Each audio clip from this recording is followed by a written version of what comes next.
పూర్తి చేస్తూ ఉన్నాం కదా, అది కూడా 5-6 నెలల్లో పూర్తవుతుంది. అటువంటి కార్యక్రమాలని పూర్తి చేసాం. ఇంకా ఈ నగరానికి కొంత చేయాల్సినటువంటి ఉంది. ఎందుకంటే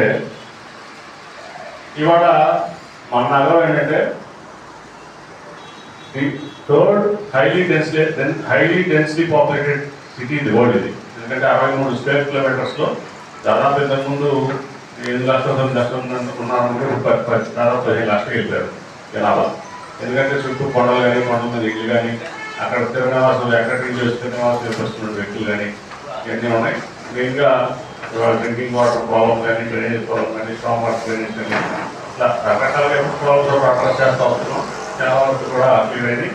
ఇంకా ఏంటంటే దీన్ని ఒక ఎయిర్పోర్ట్ కూడా ఆ రోజున చంద్రబాబు నాయుడు గారు అమరావతిలో కట్టుకోవాలనుకున్నారు. ఎయిర్పోర్ట్ 4,500 ఎకరాల్లో శంషాబాద్ ఎయిర్పోర్ట్ లాగా నేను చేసుకోవాలి, కొత్త ఎయిర్పోర్ట్ నాకు భావించినప్పుడు